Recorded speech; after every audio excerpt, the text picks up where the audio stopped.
com ha dit Teresa, és un àlbum que sí fa, jo crec que homenatge a històries que han sigut més clàssiques, no? La que ha dit ella d'Alicia és super claríssima.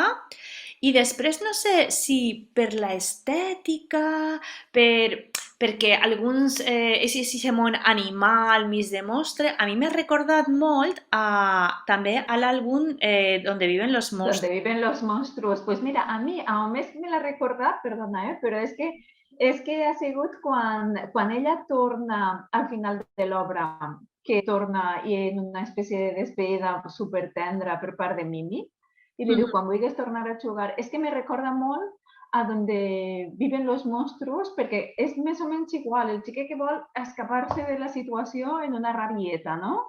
Després tot el que li passa, que és món imaginari, i després la tornada amb el desig de tornar a la llar, a l'entorn familiar. I aquest viatge me recorda, crec que és tal qual passa en Donde viven los monstruos.